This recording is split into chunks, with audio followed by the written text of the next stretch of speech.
Hey folks, my big takeaway from the Five Friends event in Las Vegas, and by the way, I wish you'd been able to join us, and maybe you will next year.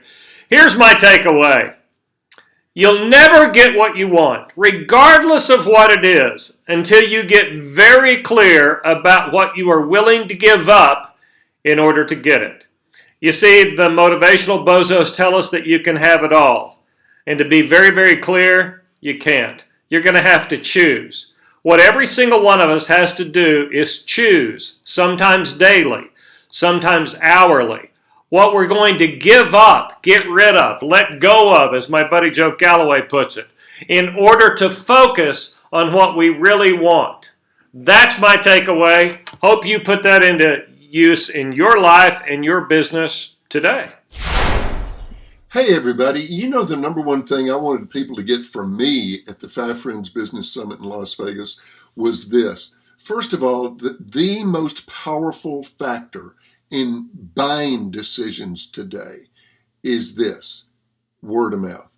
Everybody watching this has been on the internet in the last week or two to see what other people were saying about a product, a service, or a company that you're thinking about doing business with.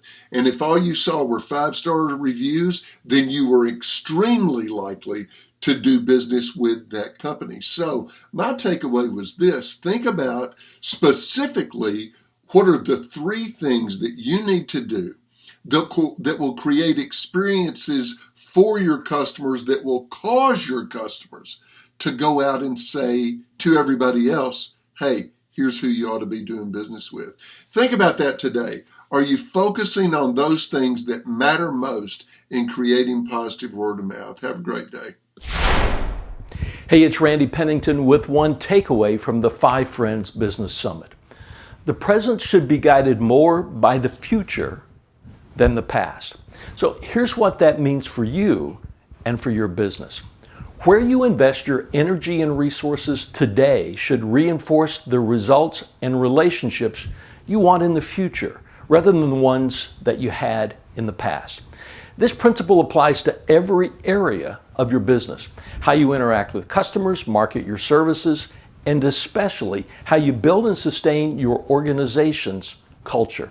Remember, the present should be guided more by the future than the past. If you want things to be better, they have to be different.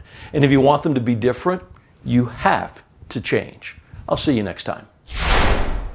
Hi, this is Mark Sanborn with my one biggest idea that I hope anyone who was at the Five Friends Summit took away. I call it the potential principle. We all know how good we've become, but none of us know how good we could be. The point is, no matter how much we achieve, no matter what we master in the way of skills, we can always be better. And no one that I know of has ever successfully proven that they've achieved their total and complete potential. This to me is exciting. That means we can continue to tweak and improve in little and big ways. That we don't have to wake up in the morning and think, today's as good as I'm ever going to be. That's what makes business exciting. That's what makes life exciting. Now, some people have obviously become exceedingly successful, and of course, when you become very successful, gains are much harder fought and more difficult to win. And yet, we can all get better. The potential principle, the big message. We all know how good we've become, but none of us know how good we could be. So here's one big idea from the Five Friends Business Summit for you, and that is that your customers aren't evaluating you on an industry-specific basis. Now, here's what that means. In other words, if you have a dry cleaners, we tend to think that everybody evaluates our business against the other dry cleaners down the road. That is not what customers are doing. Certainly, they want you to be better than other dry cleaners, a greater value to them. But here's what they do. They evaluate you against the totality of places where they're doing business.